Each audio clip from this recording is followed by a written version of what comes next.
What's up, Amazon sellers? Reverse sourcing, storefront stalking, which one's better? Well, today we've got a challenge. We are going to put the two sourcing methods, we're going to time test them and figure out which one gets more deals. Stay tuned for the results. Right, if you don't know who I am, my name is Thomas Parkinson and I've been selling on Amazon now, doing online arbitrage for the last 4 years. Now in the UK, I'm a 7-figure Amazon seller, check this out.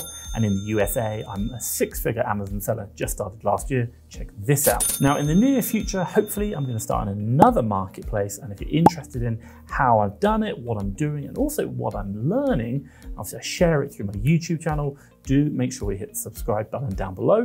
That's just gonna notify you when obviously I release any new videos. Okay, so let's get started. So first things first, let's give you a bit of an introduction to storefront stalking versus reverse sourcing. Now, you might be asking the question why I'm creating this video. So to tell you, basically we posted a poll on our YouTube community and asked which one should we do a time test between, i.e. a face-off. 59 of the votes actually responded storefront stalking versus reverse sourcing. Now with that said, what we did, we took this opportunity to create another one of our tests to see which one of these sourcing methods will get better results. And this can be done in the following steps. So let me break down how we're doing it now. Step one, what did I do? Well, I got one of my sourcing VAs to do 1 hour of sourcing using the storefront stalking methodology. And I got also another VA to do another 1 hour's worth of sourcing using the reverse sourcing methodology. Now what I will say is these are both experienced VAs. They know what they're doing and they've worked in my business using both of these methodologies for a long period of time. Now, step two, what I'm gonna do is I'm gonna flash both videos up here,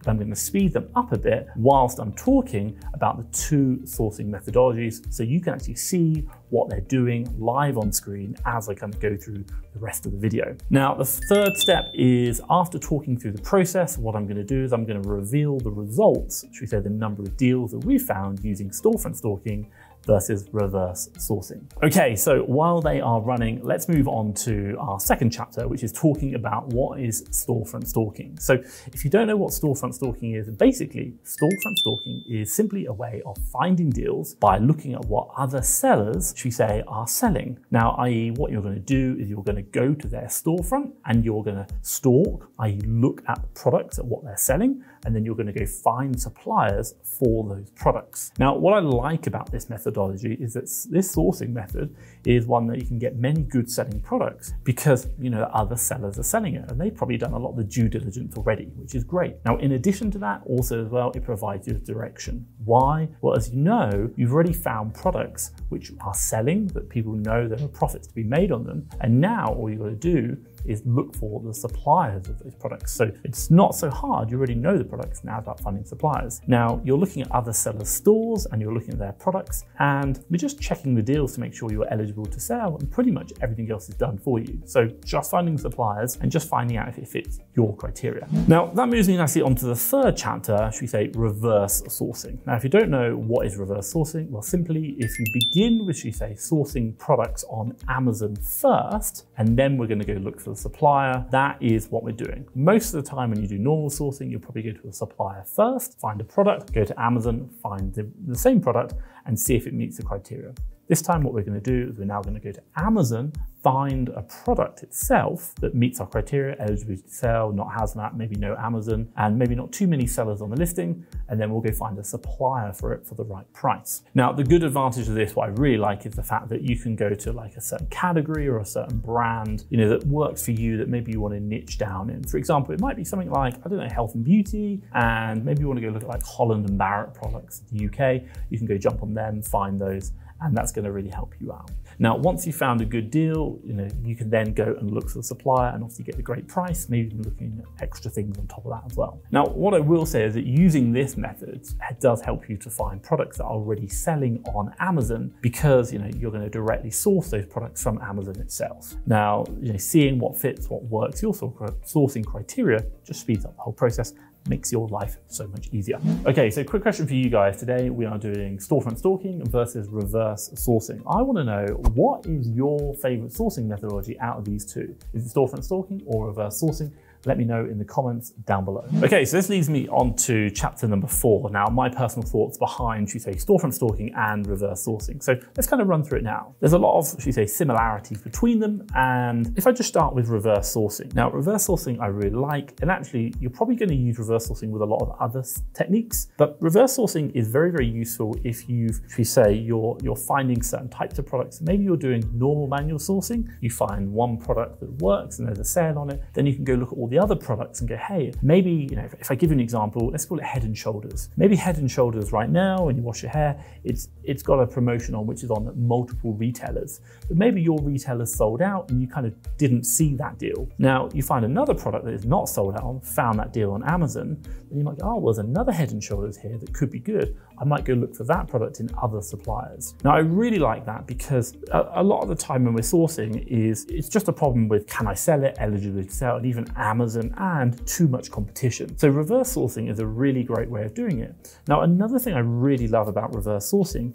is if you're really good at understanding Keeper, and it's not too challenging, looking at the sales trend, you know, the new seller count. So, you know, a lot of time what I'd like to do is probably have a quick look at the buy box over time, you know, over a year.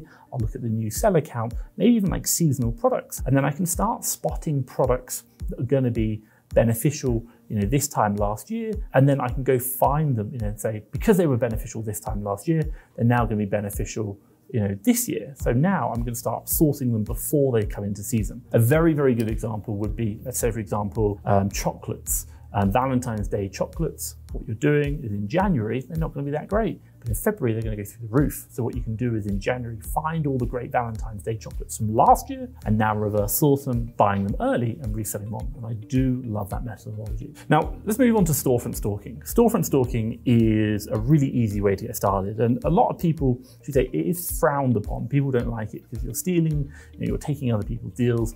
But as much as we talk about that, it does happen, and it happens very often. It means it's very easy to find deals. You can get a lot of deals very quickly, and you're going to get your numbers up. One thing you need to understand is when you're doing storefront stalking is the fact that because someone else is selling it, you are naturally going to be buying a product where there is more competition. And interestingly enough, because other people are doing storefront stalking, what you're probably going to find is that competition isn't just going to go +1 with you, it's going to go +5, +10 new sellers. What does that mean? Well, it means that a lot of the time the results go down. Should we say it has an impact in, you know, the prices decline because there's so much competition. Storefront stalking is a great way of sourcing, but the one danger is that yes, you get lots of deals, generally have higher competition, the buy box decreases. So it's a mixed kettle of fish. It's not an easy one. But there's some of my thoughts behind storefront stalking and reverse sourcing. Okay, so let's jump on to chapter number 5, some top tips for you. So first things first, number 1, what I'd really recommend is, you know, use a method which makes your sourcing more efficient. Time is money. Now, why do I say this? Basically because maybe I can get more deals when I use reverse sourcing, but the sourcing method that works best for you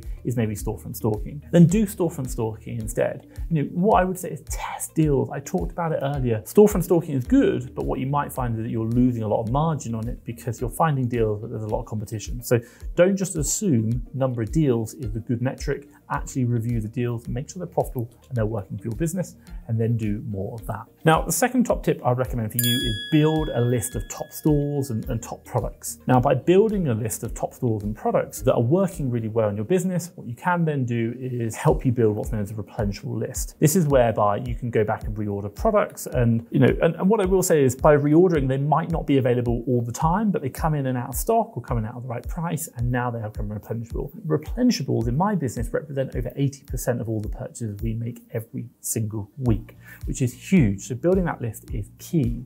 Now, the third top tip I really recommend for you is combine different sourcing methodologies. We're talking about reverse sourcing versus storefront stalking, but you are doing reverse sourcing in storefront stalking, but you'd also do a lot together. Now, if you do want more deals, then do experiment, you know, try different sourcing technologies or techniques, sorry. You know, for example, combine manual sourcing with reverse or manual sourcing with newsletter sourcing, and then maybe add on voucher code at the end of that, just make it even better. My God, we could be here forever. And, you know, by doing this, what you're going to do is you're going to be able to widen the number of deals you're getting because you're just widening your sourcing process. Super simple. Now, this leads me nicely onto my 6th chapter, which is the YouTube poll results. Now, what I did is I posted a recent poll on the YouTube community where we asked which sourcing methodology are you more likely to use? And again, obviously reverse sourcing versus storefront stalking. So let's get the results in. For reverse sourcing, 56% of you and 68 votes said reverse sourcing was the top one, and 44% said storefront stalking. Now, with that being the case, people actually, should we say, prefer using reverse sourcing. And I think, that's something really interesting. And I talked about it earlier, storefront stalking gets a lot of deals. There is a danger to it. And maybe that's what we're seeing here. The time limit is coming up now. Let's finish up these screen shares. So upon going through the 2 sourcing methodologies, the sourcing method, which got the most number of deals is... It was a tie. It was a tie. Both sourcing methods got 7 deals in the 1 hour. Now, what I will say is, let me give you a big caveat here. The results are going to depend upon market conditions. Now, I may be getting more deals using, should we say, manual sourcing because it's got better offers on the website that, I just happen to choose in that 1 hour compared to the deals offered, should we say, on Amazon. I don't know. It does really depend on the market. Just be mindful of that. Now, what I will say is hopefully you found this useful and interesting. If you want me to create more challenge videos like this, let me know in the comments down below. Now, what I will say is after watching storefront stalking versus reverse sourcing, you might want to consider watching a playlist we created called Sourcing 101, which is a series of videos that are going to guide you through finding the best products to resell on Amazon for a profit. Check this out. I'll put it up here. But hopefully you've liked this video. If you have, give me a big thumbs up and hey, hit that subscribe button down below. But for myself, Thomas Parkinson and FastTrackFBA, thank you very much.